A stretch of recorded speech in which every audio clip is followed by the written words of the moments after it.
and it is Friday, September 6th. Welcome to the Daily Bone Podcast, where we discuss all things crypto market, Bitcoin, Ethereum, Solana, meme coins, and NFTs, everything in between. Today, we're going to discuss the continued Telegram drama and whether online privacy is at risk, the current state of Solana meme coins, and we're going to play week 9 of Top Dog after going over the results from last week and the standings. First, we got Kix here. Kix is fired up this morning. Kix, how you doing today, buddy? Great, man. Doing great. Excited to be here. Talk some crypto, talk some shop. Ready to rumble, dude. What did you want to talk about? I know that you sent me a message this morning. What's top of mind for you? I don't really give a shit about the Telegram stuff, but I love the Sol meme coins and ETFs in trouble. I think those are some great topics, so I'm looking forward to those. Okay. Well, yeah. I do give a shit about Pavel and Telegram, but it's just like what's my contribution to that? You know what I mean? I'm not like a, privacy expert or a French criminal law expert, although Signal may know a thing or two, I only know about the croissants and the Kicks. I only really know the croissants. I don't know. Maybe you had a date with a lawyer there, and he was a defense lawyer. You got some insight into the French common law. No, not recently. All I know is that, the police didn't help me when my bike was stolen. That's really as far as my criminal knowledge goes. That's in America too. Any city, they'll just tell you that's the lowest level of crime we care about. We care about speeding tickets more than that. Yeah. So, my knowledge stops at stolen bikes and croissants. But hey, I'm sure Pavel, he's mates with Macron. He'll be fine. Yeah. He'll get out. All right. I heated up a croissant for my daughter this morning. She loved it. Very nice. Homemade croissant or home-heated croissant. Home-heated croissant from Food Line. Kix, why don't you rip this weather report and we'll just get right into it. You got it. Ladies and gentlemen, welcome. It's Friday, September 6th. We'll take a quick look over at the prices. They're down a little bit. Bitcoin just shy of 56K, although it did pop up last time I checked. So it's ranging there in the mid-50s. Ethereum just under 2,400. Solana holding up pretty well. There's got to be some TWAP buying around that 125, 130 range. Over the past 24 hours, Telegram updated the illegal content portion of their frequently asked questions, removing a line on privacy and takedown requests. A community note was later added and then was removed, noting that the removed line was moved to another question. Pavel Durov also made his first public statement speaking out against the charges against him. Here's the thing.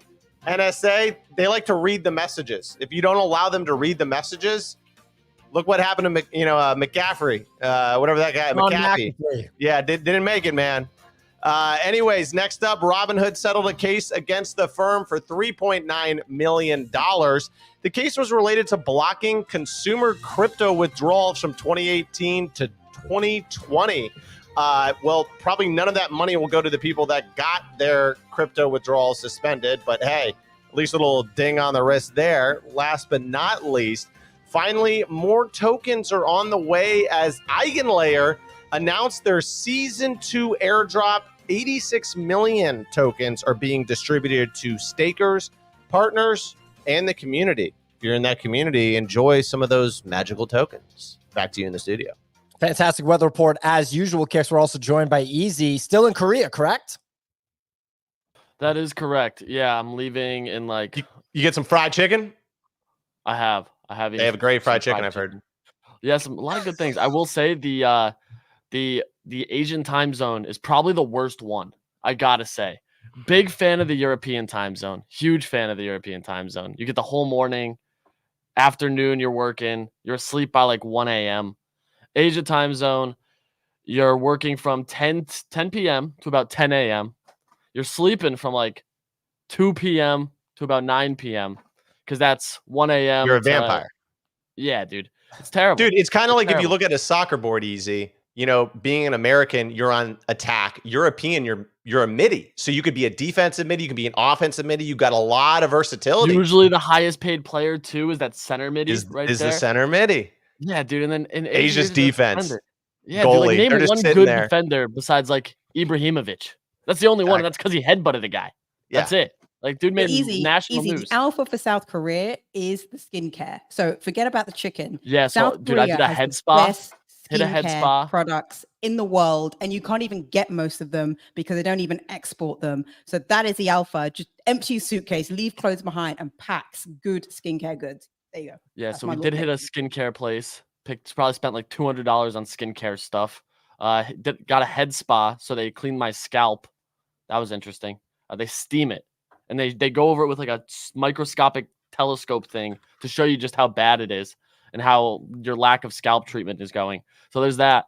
But yeah, all in all, pretty good. I know you guys will be out here. I know Pio, Clemente, Nick will be out here in like 2 weeks, less than Not in at this Korea. point. No, but just this time zone, Singapore. So you'll only be 10 hours, 11 hours ahead. Technically, I'm 13 right now. So yeah, it'll be Singapore, Thailand, Japan. That should be a good time. It's actually a good time, I think, to let the audience know. So we won't be running the show during that period. This is going to be the first prolonged break for the show, literally ever. We've essentially not missed a day since we started doing this show in late 2021.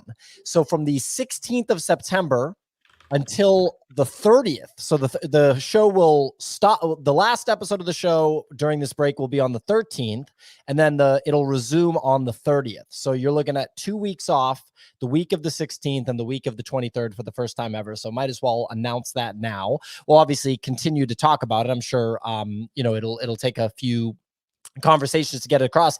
But anyway, for today's show, we got Solana meme coin action, specifically PumpFun, Pump.fun. Their new token launches have reflipped Sun Pump because Tron activity has slowed down. Okay.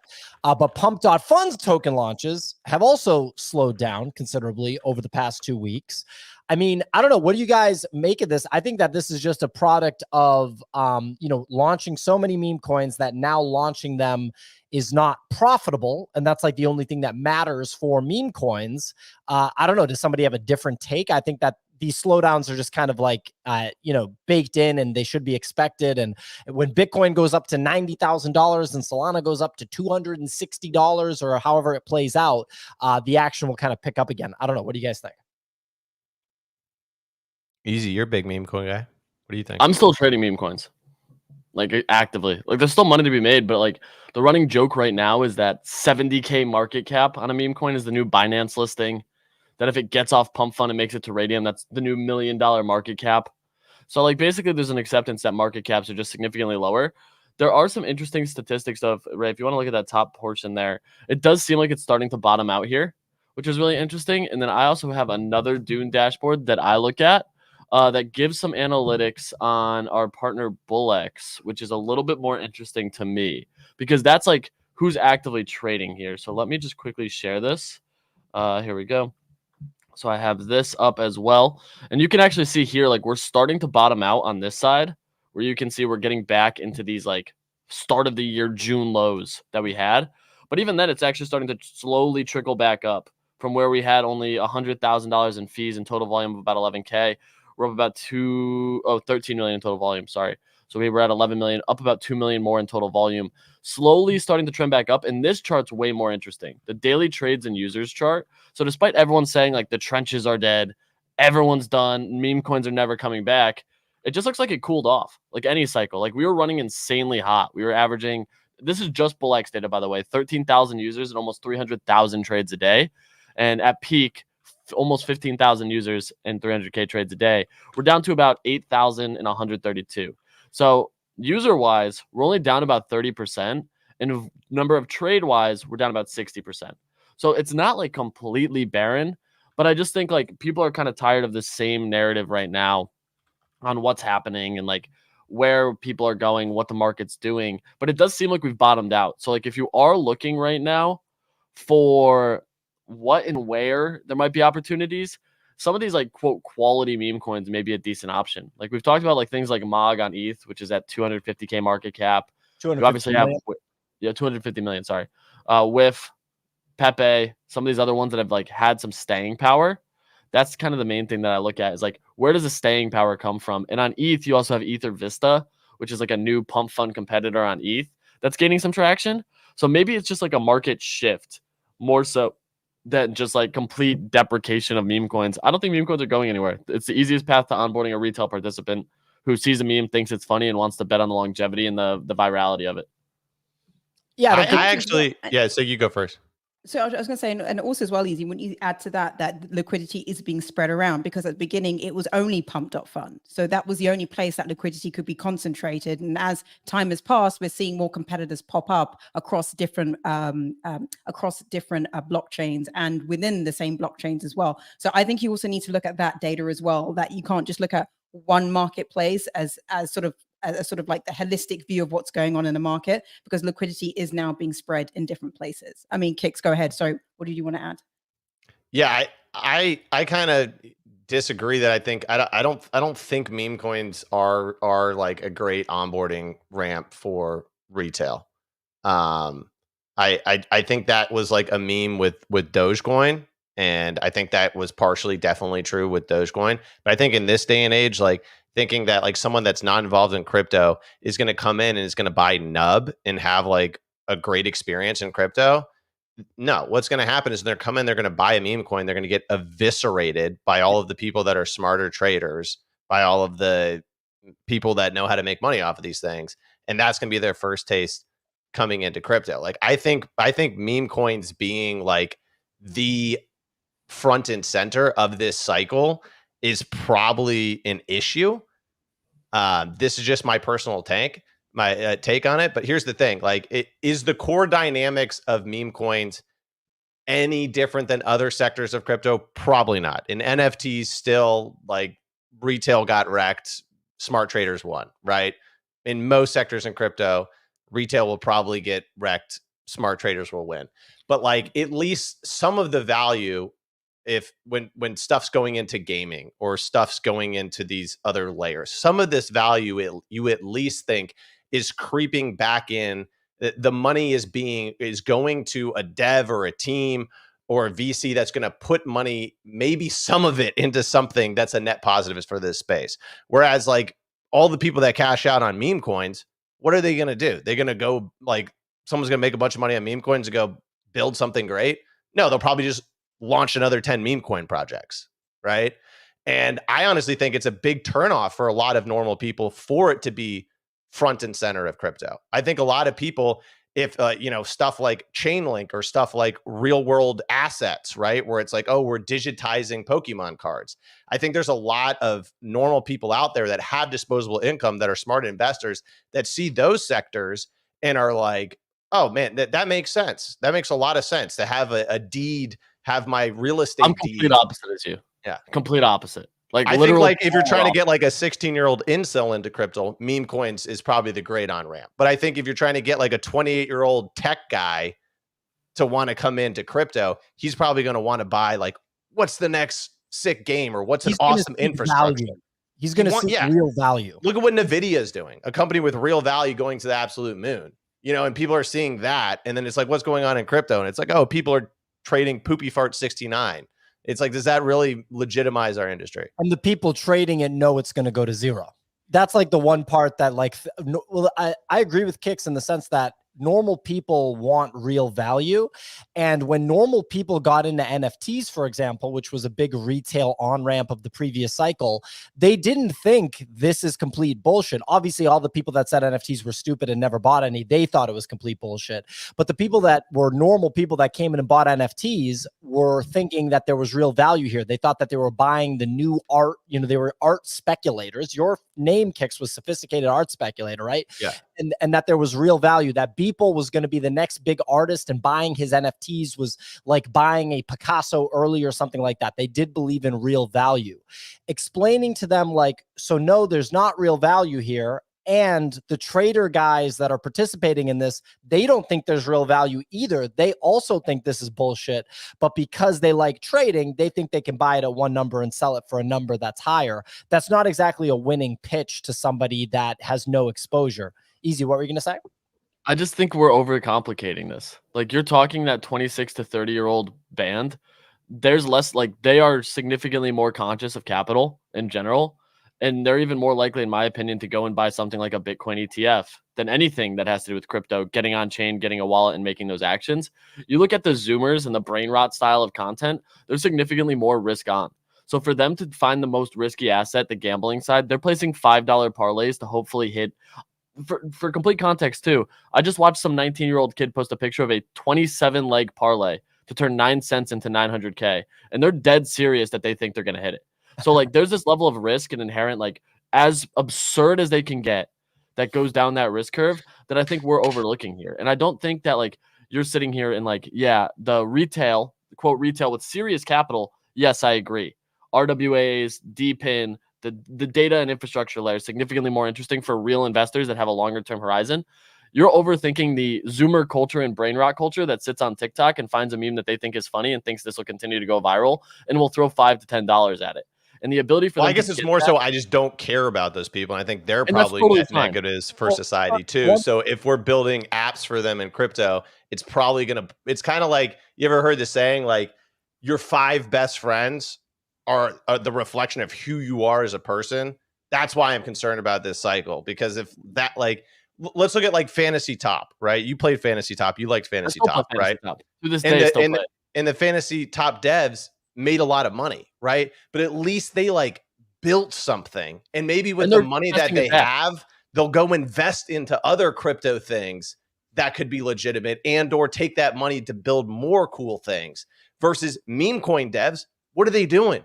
Probably getting Xanax addictions, right? And like fucking hookers and doing a bunch of cocaine and like buying mansions and not bringing any sort of thing back in the space, not trying to build anything legitimate. They bring entertainment. They do it on stream. At least we get to see it.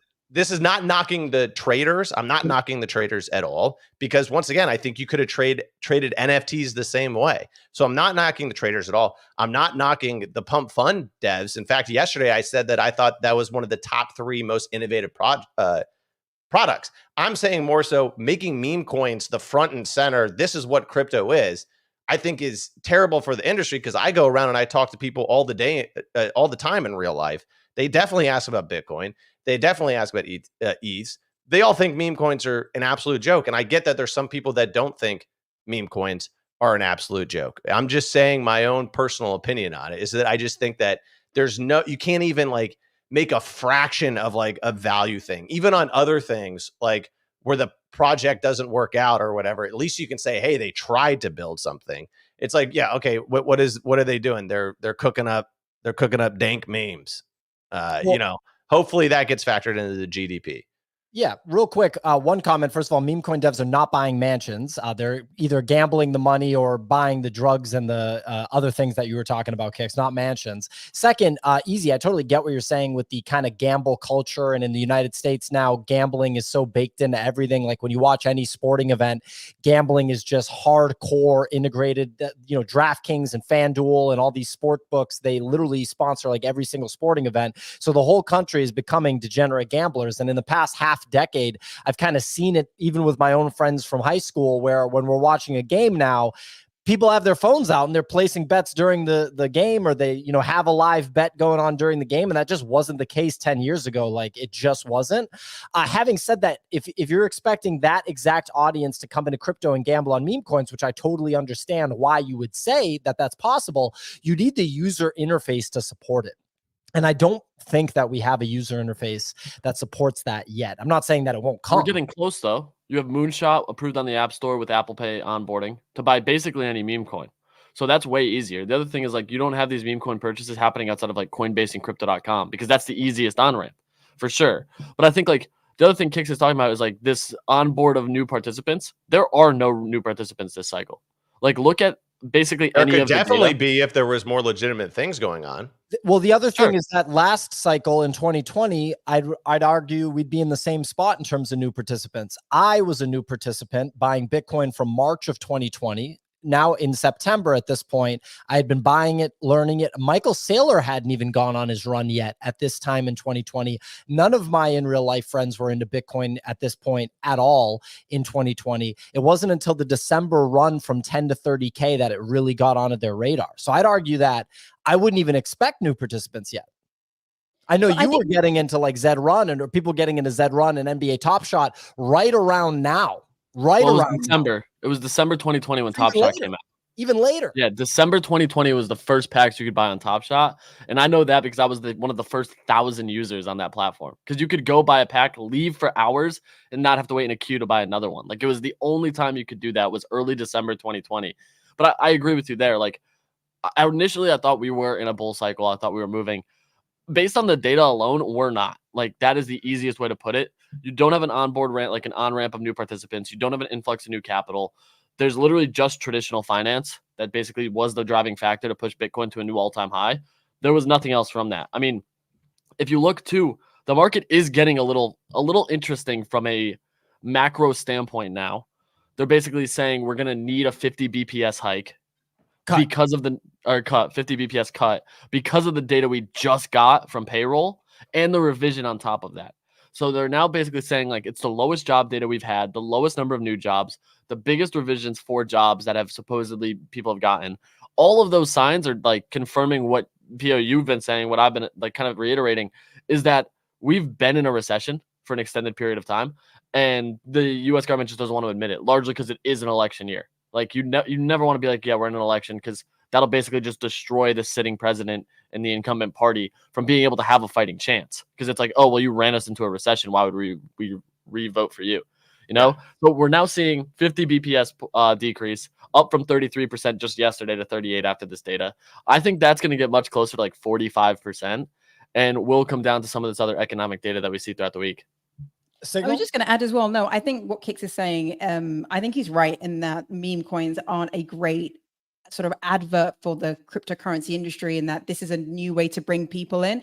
But I think it really also depends on like what your financial profile is as well, because it really comes down to how much disposable income you have. The 19-year-old might be throwing like $10 or $20 his Saturday paycheck on meme coins and just thinking, oh, this is a nice way that I could potentially multiply my money. But the 28-year-old who actually has a good salary, they're like, that's not interesting to me. I actually want to invest my money and probably go and put it like in a Bitcoin ETF. I'm not really sure exactly what, like what is the thing in cryptocurrency? Sorry, what is the thing in crypto that is going to just proliferate and make everybody want to come over? I think we're just going to have to slice and dice different industries. Kix was talking about gaming, people who like to do gambling. You got things like Polymarket, but I don't think there's going to be one universal thing that just brings everybody in at the same time, simply because also, there's too many different not only financial profiles, but financial economies. Like somebody in Nigeria is, might be into meme coins, but then somebody in Hong Kong who has a completely different profile will be like, nah, that's really not my thing. So I think you also have to think a bit more globally when it comes to it. Easy, your point on the 50 base racist cut. I know what you're saying. That is like, we're obviously going to see this trickle down effect that interest rates come down. Stock market goes up, risk on assets, but there's still going to be a lag. It's not like that individual who gets their $2,000 salary, they're going to see interest rates are cut and they're going to think, oh, immediately I can just go and YOLO my money as they did in 2021. It doesn't work like that. They're still going to be like, look, when I'm doing my check and balances at the end of the month, I'm still probably at zero, and my disposable income is a tiny percentage of it. So I think we're still going to see this lag that probably doesn't hit for another 3 months. Yeah, because I think even longer. They should have cut the rate 6 months ago. They lagged because they were making up job numbers. So they were lying about job numbers to make the economy look good, and therefore they delayed on because there is a lag. Like the housing market in the areas I'm looking at is grinding to an absolute halt. And I guarantee you that cutting the rates isn't going to make people start buying homes. It's going to make them refinance because they're so fucking underwater. That's a whole another topic. But to closing thought on the meme coins thing, I am not talking badly about the traders. I think like sophisticated traders are awesome, and like they should pat themselves on the back. They crush it, right? I'm not saying anything bad about people like PumpFun that actually like built innovative technology. I'm actually not even saying like meme coins is a sector that should go away. All I'm saying is that when it's front and center, and that's like the only thing that you can really do, I think that it can be a little bit of a problem. When I first got into NFTs, that's what really got me into crypto was NFTs. And I just was collecting NFTs on Nifty Gateway that I thought were really cool. And I felt something different other than just trying to make money. I felt something different.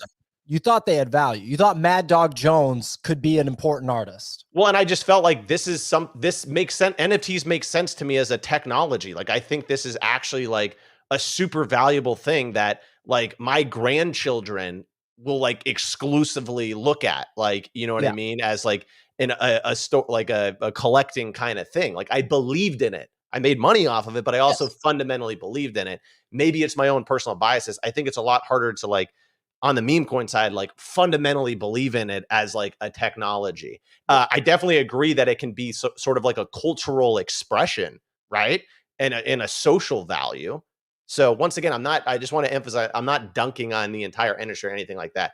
I'm just saying, especially not the traders, especially not the people actually doing legitimate things. It's more so like, I feel like that being front and center of our industry causes some problems with like attracting other types of builders, attracting other types of participants potentially, but itself as a sector of overall crypto, I think is totally fine. I agree with you. I just think it comes down to the user interface. I think that if you're saying strictly that you want retail participants, it comes down to the user interface for meme coins. But that's not the thing that brings people in. You guys said, there's nothing that's, we don't know what the one thing that's going to bring people in is. Number go up is actually the best advertisement for Bitcoin and these other assets. Number go up. The reason people know what Dogecoin is because of number go up. The reason that people know what Bitcoin is because of number go up. The reason why people know what Nvidia is because of number go up. Nvidia is like basically the most famous stock of the past few years, and it's purely because of number go up. Yeah, I understand you could say like, well, they make great AI chips and stuff. That people justify why number goes up. Exactly. Like number goes up because AI and they're the best chip builders, right? Do you know how many insane businesses there are in the United States where like, the business is doing some crazy shit, like making some crazy technology. But if number doesn't go up on the stock, it's not a mainstream asset. For an asset to become, exactly, for an asset to become mainstream, that's like a really big thing to do. You can be an $800 million company in the United States, but unless you go on a parabolic run or you do some crazy, like, revolutionary marketing stunt or something like that, people aren't going to know who you are. So I think people might be under indexing on how significant number go up is, especially considering Bitcoin costs $57,000 right now. Okay. $57,000. Do you guys know exactly 1 year ago on September 6, 2023, what the price of Bitcoin was? 1 year ago, September 6, 2023. Take a guess. Take some guesses real quick. No cheating. 32,496.42. We got 34, around 34. 34, 32, easy. 41,000. 41. The answer is 26. It was that low. Wow. It was 26. It was only 10K above the bottom. Okay. So you're looking at over a 2X in the past 12 months, right? But this is coming off of an absolutely devastating downfall from 69 to 16 after the FTX debacle last cycle, right? So that's what people still remember. And plus, the 56 is still under the 69K all-time high. So if you go to the park and you ask someone what they think about Bitcoin right now in 2024 in New York City, unless there is someone that's actually an investor, actually in the space, very, very familiar, your average normal person, which is literally 99% of people, literally 99%, when you bring up like crypto, when you bring up Bitcoin, they're going to say, isn't that down? Or they're going to say, well, that isn't going so well right now.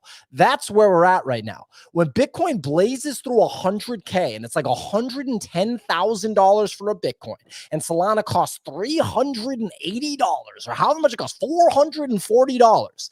And CNBC, Andrew Ross Sorkin, who's the biggest, like, he's the most confused guy when it comes to Bitcoin. He's just going to be in disbelief that it's over 100K. That's when you get people being like, yeah, so tell me about this Bitcoin thing. Real scrawny guy wouldn't have made it in football. He would have played wide receiver. This one guy, that same build in my high school, played wide receiver. In practice, he caught a catch and some dude broke his arm and he tackled him. Okay, well, I'm not even like hating on I'm Andrew. Just saying. He's just confused by Bitcoin. Keep in mind, we work with people, that do different services outside of crypto and stuff like that. And I see when they get interested, and it's always when the number goes up. Literally when Choose Rich was happening, which was the local top of this year, earlier this year, that was the all-time high of Bitcoin this year, well, ever, and this year, videographers were texting me being like, yo, man, like, can we sync and like talk about this crypto stuff? Nobody's doing that right now. I'm literally talking to new professionals in different areas on a weekly basis, telling them that we're in crypto. No one even has a follow-up question. No one cares. But when number goes up, it's a totally different ballgame. So that's the number one onboarding anything. But also, it doesn't actually matter if retail comes in. Retail will come in, I do believe, but that's not what matters. High net worth individuals matter, and they get attracted by number go up too. He's 6'3", he's 132 pounds. I didn't even know that was possible. What are you talking? Is that real? I don't know. I don't actually, but I think it depends on the generation, PO. I really think it does, because I remember when you spoke with Brian and you talked to him about crypto, like he could not have given a toss about cryptocurrency, because he, him and so many others have already kind of made their money. So it was like that I don't have an intellectual curiosity for it, was sort of where I saw he was coming from. Brian Johnson? Yeah. Yeah, he's worth $500 million. That's a different stratosphere. Yeah, but like, my point being is that there's a lot of people who already have money, but the reason why they're not interested in crypto is because they're not also intellectually interested in it, right? It's like, I don't need to go there to make, like, I have my money. I don't need to go to crypto to make money. So why would I go to crypto? Like, there needs to be an intellectual curiosity. So number go up isn't the only reason why people will come into it. It's what I'm saying when I'm talking about the upper strata of people. Sure. The difference though is, so they won't come to crypto. I agree with you. They go to Bitcoin because it's a wealth management. It's like a preservation thing. Brian Armstrong is focused on literally trying to figure out like rejuvenation and live forever. And I totally respect him for it. And he's a giga science, geek, laser focus on that. He's Brian fucking Johnson. The guy's an animal. I mean, the guy has the best sleep score in the world right now. The guy's an absolute animal. I'm not surprised that guy doesn't have time to think about Bitcoin. He's worth $500 million. And right now he's building another huge business. So unless one of his close friends really like orange pills him, it's not going to happen. But you look at like Michael Dell, who's also a multi-billionaire, the founder of Dell Computers, right? He's all in on Bitcoin right now. Michael Saylor orange pilled him, fully. You look at the big investors, Paul Tudor Jones, all in on Bitcoin at this point. Those folks aren't going to go to crypto because they're going to bet on the category winner. They don't look at Bitcoin as expensive. They actually look at it as cheap because they learn what it actually is. And they're like, all right, well, if this thing's going to $500,000 inevitably over the next half decade, then I'm going to buy into that. If you're listening to this and you're like, I don't care about Bitcoin, I'm a crypto person, that's totally fine, because when Bitcoin goes up, crypto goes up too. There aren't guarantees that pertain to what goes up in crypto. But if you look at the majors and you look at Ethereum and you look at Solana, well, those two are probably going to go up. And then you look at AVAX and it's like, well, that's probably going to go up too. I can't guarantee that TIA is going to go up, and I can't guarantee that SAY is going to go up, just as much as those other ones. And I can't guarantee that random ass meme coin nub is going to go up also, right? But at the end of the day, that's just kind of how it works. It's about Bitcoin as the safe haven asset, the new digital gold, the thing that all of the high net worth individuals will eventually have an allocation to. Who knows how long it's going to actually take. But yeah, I agree with you. Brian Johnson's not going to mess with crypto.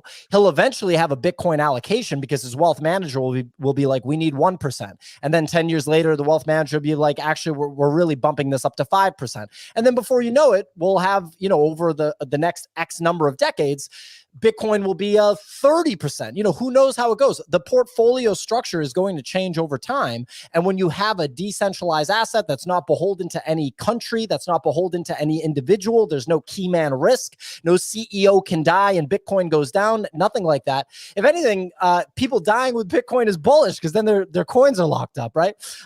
That's a little joke. That's not necessarily the case. But yeah, we're going to see how this all plays out. But high net worth individuals are who moves the needle, and they will have Bitcoin allocations, and many of them do. If you look at the inflows into the Bitcoin ETF, by the way, they're going to have allocations to things like Ethereum too. So if you're a crypto person, if you're focused on Ethereum, if you're focused on Solana, there's more risk. It's hard to tell what's going to go up. There's no guarantees, but those areas are obviously also very fucking interesting. Like Solana is insanely interesting. It's crazy. Excuse me, how interesting it is. Yeah, so I'll stop there. Maybe we shift gears. It looks like Easy's like, I'm ready to move on to something else. I'm good. I mean, I agree with you. Like, I just don't have much else to add to the Bitcoin conversation. You don't have to. It's just, yeah, you're right. Well, yeah. Really quick, Polymarket. Kicks, did you do another 5 for 5 on fucking Polymarket? Yeah, Tyrael did. Wow. Yeah. And one of them was McDonald's, which was a 5x, dude. yeah, 3 to 5x depending on when you got in. And then they added it to the next one because you said it on the last one. I know. Here's like a thing you can definitely bet on is that if Trump likes an attack line and he says it once, 100% chance he's going to say it a second time and see if it hits again. Because he's like a stand-up comic that gets a little pop. Exactly. He's like, I'm going to hammer that one again. Exactly. He mentioned McDonald's, like that. Kamala didn't work at McDonald's in an interview. That was like the one right before this one. I was like, dude, McDonald's, he's 100% going to say it again because he thinks it's an effective line. But then the tricky thing is he'll think a thing's a good line, and just like a comic, he'll work it out of his bit once he thinks it's not hitting anymore, right? So he used to say like drill baby drill. That was like a guarantee. Now I think he's like, that bit's played out. I don't like it anymore. And that's when you can start to slam the no on some of these things that are like, 70, 80% yeses. But yeah, nice 5 for 5 there. Tyrael's been crushing it. And he's working on getting the speech markets for the debate, his predictions, getting that out over this weekend. Well, that's going to be juicy as shit. He's not going to say, is he going to say comrade Kamala? Oh, he loves saying that. I know, but in the debate, you're saying it to her face. That's 100%. Like, I would like actually hammer that one at 41%. Dude, this man gives 0 fucks. Like, he's also going to try to rile her up and try to get her off her game. Wants her to interrupt. Wants her to get caught with the mic muted. Like he's going to like fan the flame, because you also have to remember he's done one of these debates with the exact same setup once before already. No audience, muted mics, tailored questions. She wanted to unmute the mics. But they're not. They're muting them. Okay. Muted mics. 100 confirmed. They gave the details. Muted mics. 2 question askers, and no audience. Standing exact same setup as the Biden Trump. Why? Debate. What the fuck? That's I don't even care. That is so random and weird. Can you go to Kamala? Is I'm speaking one of the ones on Kamala? And if so, what are the odds on that? It'd be 90%. That's gonna be a 90%er. Let me see that shit, Ray. I'm speaking. What do we got? I'm speaking 17, dude. Wow, interesting. Very interesting. Does it count if it doesn't get picked up on the mic? Oh, check the odds. Check the description, because that's a good thing. If it doesn't get hot mic, does it count? Yeah, and it's not even so much like that. She would say that if she was being interrupted. You know what I mean? Like if she's saying something and she'd be like, would count. I know, but she's going to be looking to say it. It's like when I come up with a joke and I'm in a group of people, like 6 people in a conversation, and I have a joke. And if the conversation starts to move on from where the joke was applicable, I just butt in to jam the joke in there real quick, But the tough thing is she's doing a lot of prep for this, and they're probably going to think that that's going to be viewed negatively by people, and they may encourage her not to do that. That's probably why it's priced that way. Of course she's going to do prep. She has to. I mean, yeah. It's in her DNA. But I want to know, Cakes, are you swing trading who will win the election bet on the back of this? Because at the end of the day, how the debate goes does not actually influence how people will vote in November. Like, they've done the data for this. So a president, yeah. So you can do really badly in a debate, and that candidate could still win the election. But in the short term, it does affect perception. Odds are. So it affects the perception. So are you going to swing trade the who will win the presidential election vote off the back of this? It's tough because I don't think it's likely that there's an outcome that affects the markets by a crazy percentage, right? So you kind of be like swing trading for maybe a 10%, meaning that Trump is in the lead right now at 53. If he does arguably better than her, maybe he goes to 58, right? And then she goes to 42. But you could still think she does better, and it actually tightens up just because other people think differently or whatever, because she didn't perform as bad, right? The only way that I think that this really swings where it's worth it for a swing trade would be some sort of disaster meltdown. And that it's kind of hard to say who would be more likely to do that, because on it, like, I think it's a low probability scenario that either of them have a disaster meltdown, but I'd say it's 50-50. It could be either. It's not like, oh, Kamala could really mess up and Donald Trump I could say still something lean real Trump would dumb. have like I lean Trump has the higher probability of like a disastrous meltdown, slip Probably. up, says Yeah. something just complete, like says something where like everyone who views it is uncomfortable to the point where you're like, Yeah. oh, that was bad. Yeah. That was Fair. really bad. I think they're both low probability events, but yeah, Easy's probably right. If it was to happen, it's probably 70 Trump, 30 Kamala. Fair. He did absolutely cook Joe Biden in that one debate. Well, I mean, look, you could beat pretty much anybody in like a senior home. Dude, the in a socks debate. I'm wearing would win that debate. Like, you don't have to say anything to win. I Like, know. He literally said and- something where he was like, "We should get rid of Medicare," and he's like, "Oh, never mind." Like, you know what I mean? You can't like. I know, but then Trump was right there. He's like, "Yeah, we should. You killed it." Yeah, You know, exactly. like, Great idea, Joe. Yeah, he was right there to like just drop an elbow on Joe Biden after every comment. So I mean, he's he's just dumping gasoline on the dumpster fire, dude. Like, that's all it was. I've got a Like, question for you he'll guys. execute you. Is the audience not being there a new thing, or has this historically always been the I don't case in think the last they- couple of years? Yeah, I don't think they liked how like kind of rowdy it would get, and like how like the audience. I think what they're trying to remove is the audience biasing people's perception of something that is said. So they want the people to say something and the person listening to just take it at face value. Instead, like if Trump makes fun of someone and the crowd all roars with laughter, like human nature to be consensus driven, be like, oh, that must have been like a good diss because they're laughing. So I think that's why they eliminated it. or like Not saying I agree with it, but or any yeah, of the sound exactly. effects. The psychological aspect of it plays a Yeah. big part for Yeah. sure. But this is the first time. First time I think it was. There's a since live early audience at the Joe 2000s. Biden one.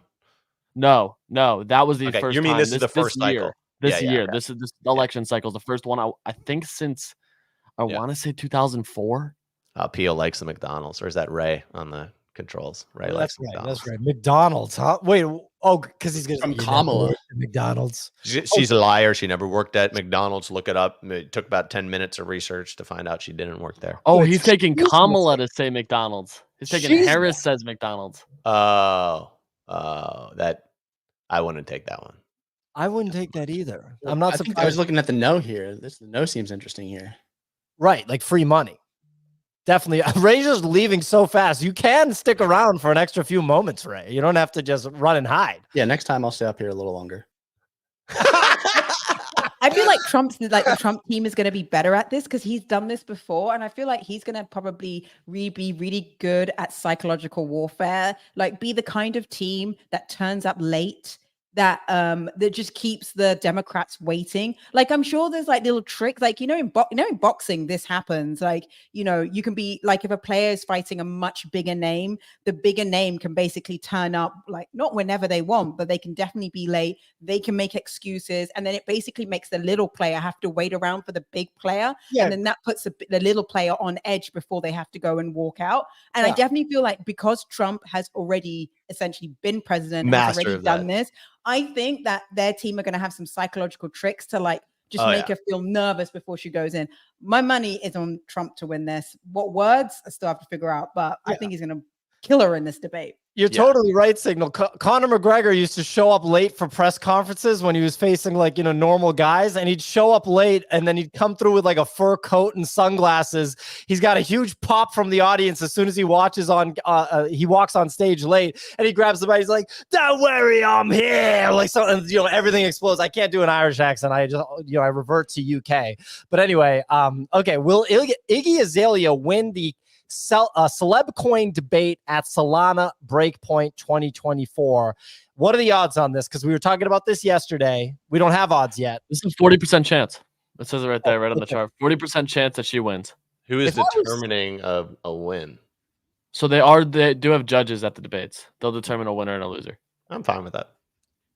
Yeah. So it's, I believe, 3 judges at each debate, That's- and we'll be that's determining bettable. it. That's bettable. 100%. They're making me want to be in attendance for this, and I've never wanted to be in attendance for any panel at any crypto conference ever. Who's So- she up against? Eric Wall, the Bitcoin guy. You He's also gonna- have to remember, Pio, these debates are 20 minutes. They're not long. That's beautiful. So It's a absolute golden situation for like actually attending these. Keynotes are 5 minutes, debates are 20. What This are the whole gender of conference the judges? Ooh, great question. I want to say it'll probably be a mixed bag. I'll Okay, say. give me a dossier on them, and I think we can get an edge here. I'll do some polling, get an inside scoop, and I'll shoot you a text. We can figure out the little inside baseball on where we think the judging goes.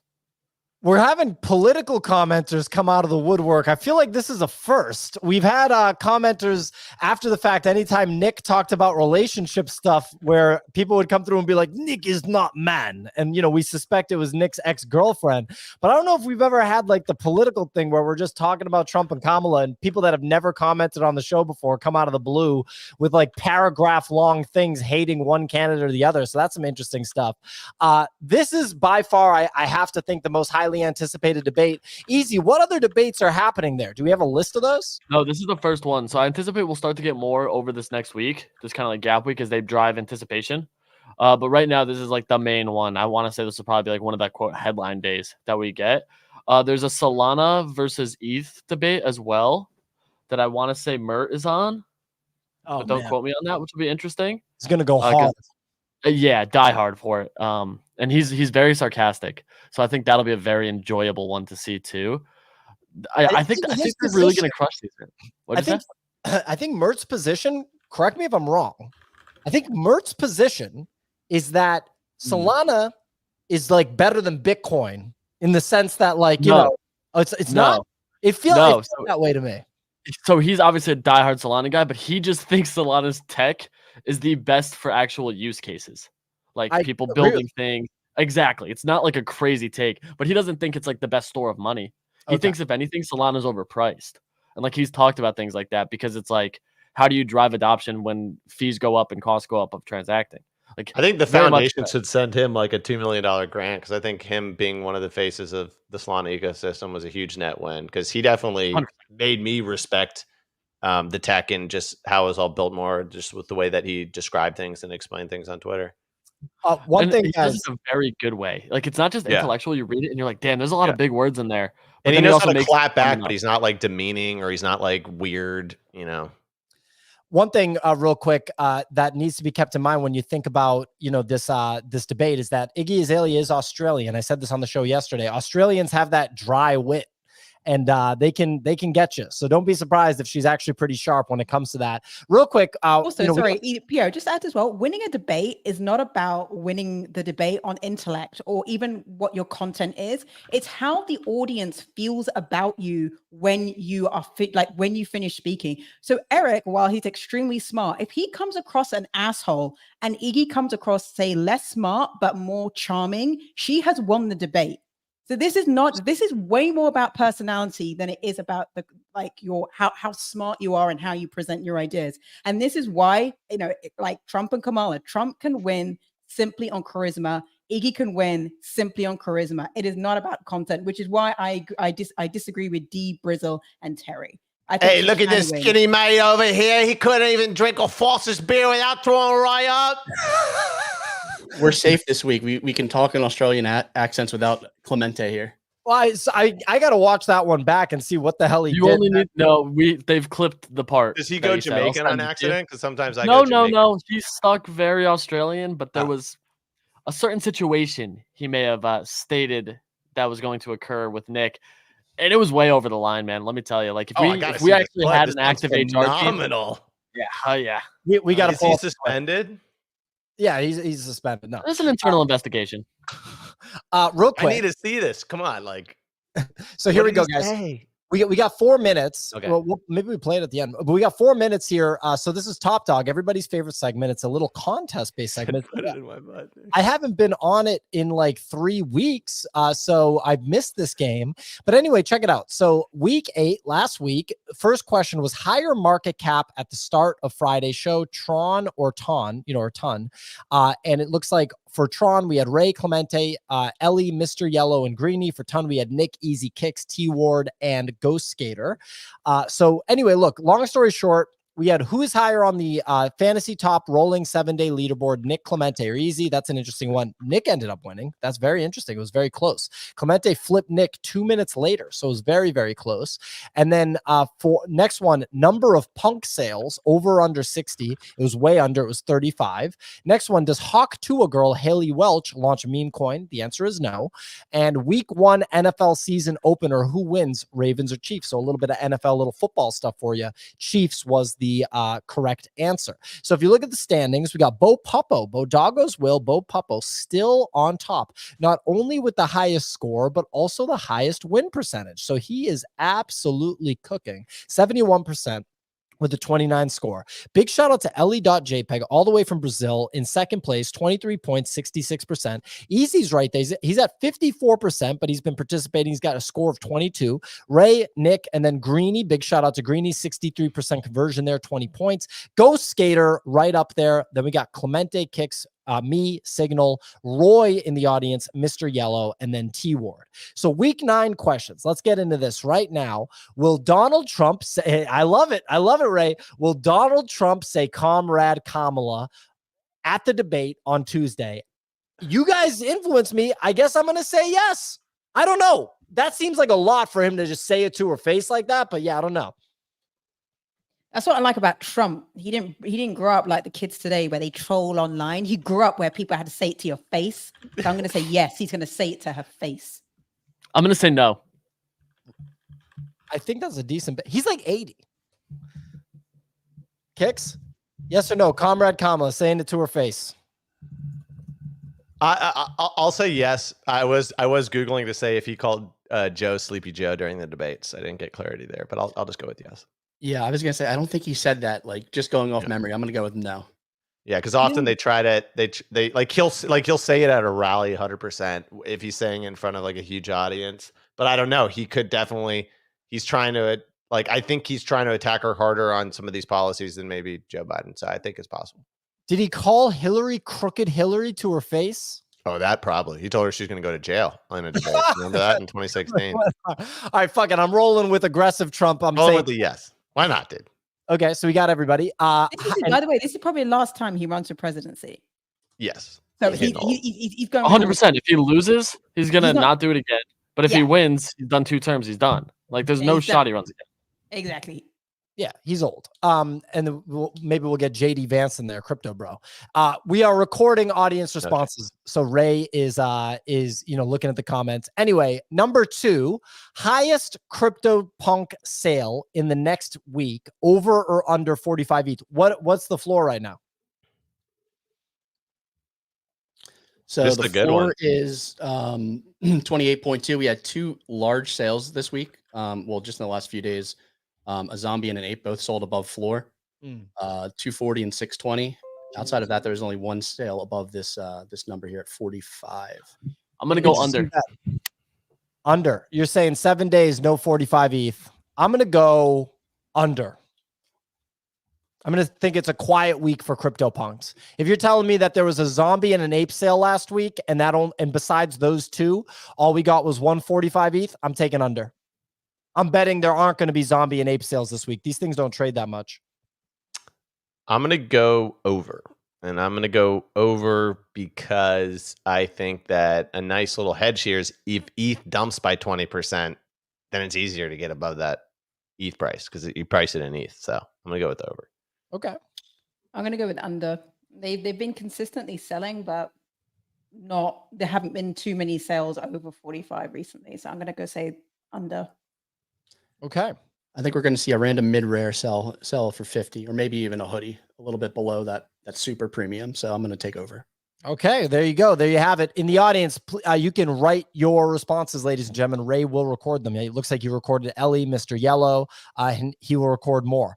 Next one, PumpFun tokens, Pump.Fun tokens, launched in the next week, over or under 70,000. Last week was roughly 45,000. I'm going to bet on a continued slowdown. I'm going to go under 70,000. I'm going under. You expect a 2x here? There's a debate. There's a debate.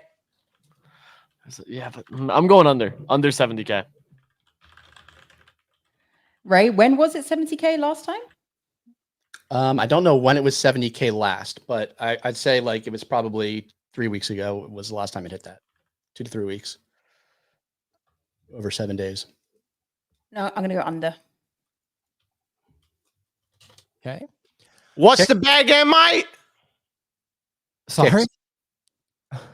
What's the bet again, mate? It's over or under 70,000 Pump.Fun tokens launch next week. Last week was 45,000. So are you Wait, sorry, betting? no, I'm going to go over.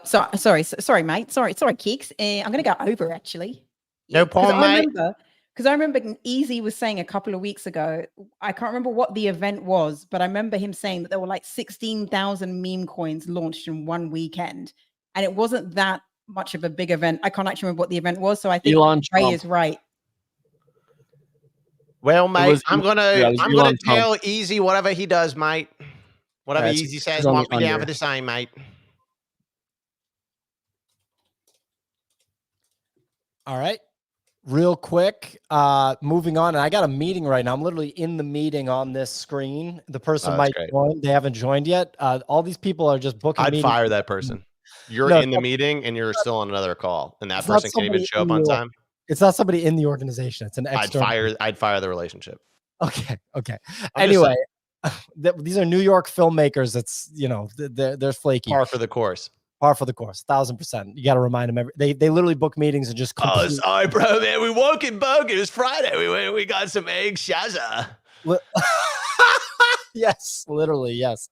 Kicks used to live in New York. All right, look, best performing major over the next week. I always love this one. This one's so hard to call, in my opinion. Bitcoin, Ethereum, or Solana. Fuck it, I'm going to say Bitcoin. Solana.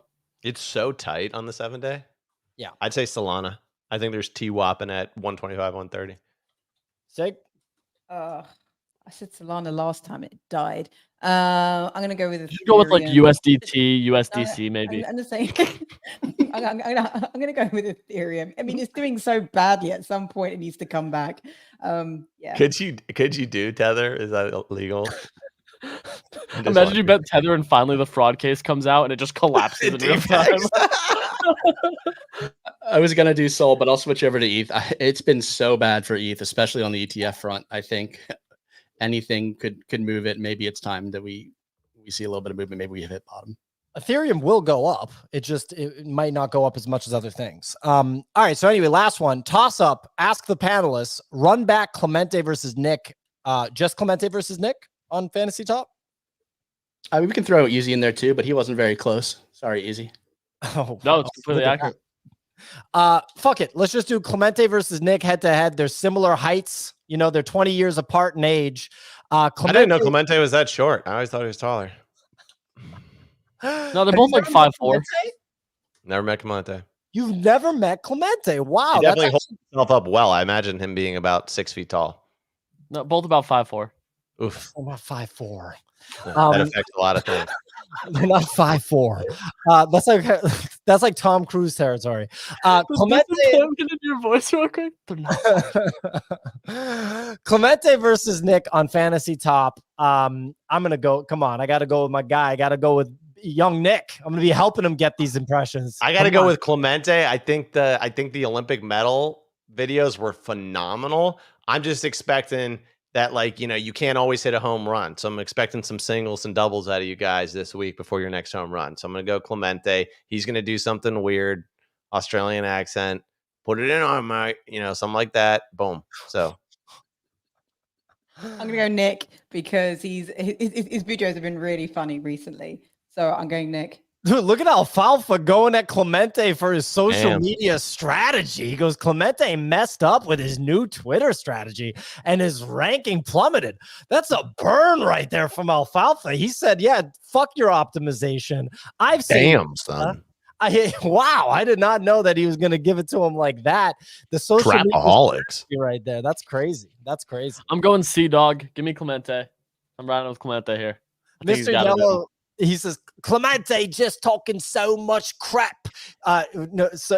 Wouldn't the UK people say, Clemente just taking a piss on the timeline? He gets hate and love.